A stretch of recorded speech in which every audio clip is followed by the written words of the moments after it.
Good morning, everybody. Happy Tuesday. We have an amazing show for everybody today. What do we have, Krystal? Indeed, we do. Some interesting topics to tackle this morning. We got a little debate over debates between Kamala and Trump, revolving around whether the mic should be on or off. It's kind of interesting. It is kind of interesting. Yeah. We'll get into that. Also, continued pressure on Kamala Harris to give an interview. Seems like a good idea to me. Quentin Tarantino, though, weighing in on that in an interesting way.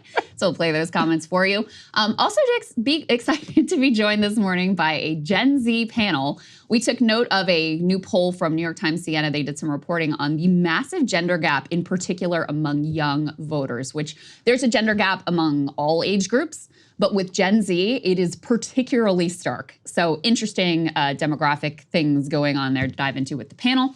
Trump, meanwhile, desperately trying to moderate on abortion and making some within the pro-life community very, very unhappy. Will that matter come election time? We'll talk about that. We also have some actually good news. Justice Department going after that rent collusion scheme that we've reported on a few times here involving RealPage. So we'll break that down for you. We also got new polling on Kamala's economic plan, including her plan for quote-unquote price controls, which isn't even really what she's doing, but that's the way it was framed. Anyway, it's really popular. Might be not be popular with economists, but very popular with the American people. We're also bringing on David Sirota, who has a fantastic new podcast called Master Plan. They spent 2 years reporting this out about the plot to basically legalize and normalize corruption in America. What could be a more important topic? He does a fantastic job breaking all of that down. So excited to talk to him about that as well. Yeah, it's gonna be a fun show. We always like to get debates and things here on the panel, and actually with some Gen Z folks. I know people enjoyed our Gen Z one previously. Thank you to all of our premium subscribers, all the people who took advantage of the free month trial whenever we were in Chicago. If you missed out on that, don't worry. You can still just become a premium member today, breakingpoints.com. We've got a lot of fun coverage planned, including with the debate, if such a debate materializes. So there was a lot of consternation yesterday, debates around the debate. And actually they reveal some interesting things about the Trump campaign, about the Harris campaign, and about the major differences between Kamala Harris and Joe Biden. So let's go ahead and put this up there on the screen. Everything broke out into the open and, of course, Politico playbook, where they talk here about, quote, Harris and Trump battle over hot mics at the debate. So all of this comes down to the rules of the debate, which were pre-negotiated by the Biden and the Trump campaigns. The Biden campaign famously insisted on a couple of things. Number one, microphones will be muted throughout the debate, except for when the candidate whose turn it is to speak. They insisted on no studio audience, and of course they insisted on moderators at CNN, and then they eventually also agreed to this ABC News debate. Now, since Biden dropped out of the race, there apparently has been a major fight between the Harris campaign and the Trump campaign, because the Harris campaign is like, no, we're not the Biden campaign, we're a different one. They want the mics unmuted. Now, what's fascinating about that is that the Harris campaign is making a very different play here, where they believe that Trump, and actually, if people go roll the tape before that debate, I was like, I think it might be a mistake for Trump to have muted mics, or largely because I think he's better off the cuff. But what the Harris people are bargaining on is that Trump will not be able to restrain himself and that he will appear chaotic, that he'll interrupt her. There are allegedly a few moments where Trump did try in that CNN debate, but of course we didn't hear any of it because of those muted microphones. But the point is that the Harris campaign is trying to elevate an image of Donald Trump without trying to cap their downside risk, where clearly I think Biden's campaign wanted it to be a very controlled, very like staid debate where you're trying to basically protect an old man who eventually does sink himself in that first one. He sure did. Yeah, I mean, no matter what they did, you know, when you open your mouth and you're that far gone, it almost doesn't really matter. There was no debate rule that was going to rescue him last time around. I mean, I always thought that it was foolish even for Biden to want this rule in place. Again, it did not end up being that significant or that determinative. But you'll recall in the first debate back in 2020 between Trump and Biden, Trump basically undercut himself. Biden didn't do anything special. It's just Trump was so out of control and just would not let him finish a sentence that almost across the board people said this was a disaster for him. And so personally, I think Kamala Harris's team wanting the rule to be that the mics stay on. Number one, I think it's better in the interest of transparency. We talked some about this before. Like if there's something said by Trump, and there's only the, this one network in the room, they get to determine whether it's in the official transcript or not. You don't really get to hear it. So I just think it's better in general.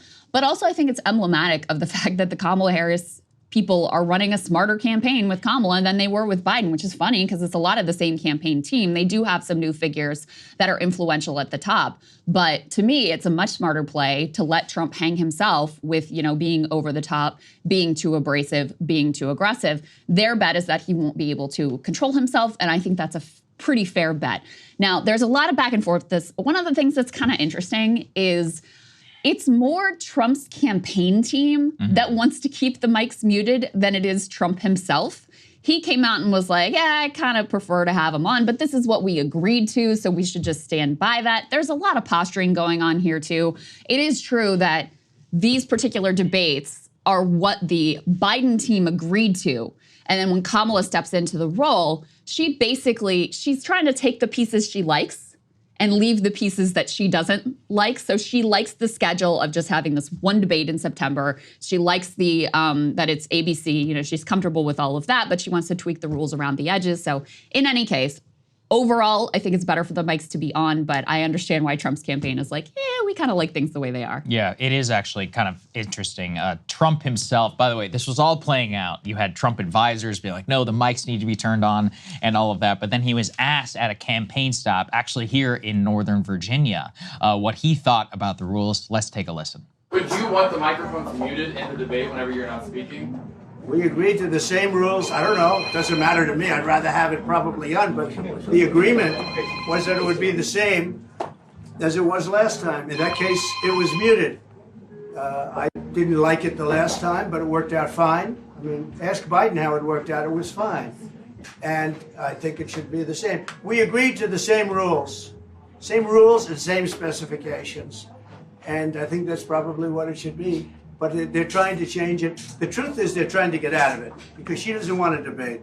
She's not a good debater. She's not a smart person. She doesn't want to debate. So there you go. He's like, well, it doesn't really matter to me. He's one of those.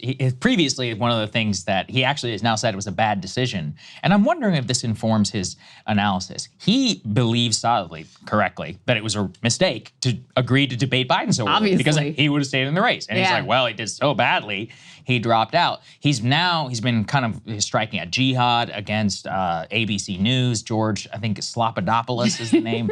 It's not bad. That's a good one. That's a good one. I like That's a lot better than Kamabla. Yeah, Kamabla. Yeah, which I don't even understand. Kamabla. That was their. That was a fail. Whatever. Anyway, Slopadopoulos is good. So he's very mad at ABC News. I'm not exactly sure why, but he keeps threatening to pull out of the debate, and I think he's more trying to keep them on their toes because in his head he believes that it was such a big mistake eventually to agree to that. So in general, now you've got more posturing here. We've got the Kamala Harris campaign that is now posting a video about Trump and the debates, adding chicken sounds to the clip. Let's take a listen. They already know everything.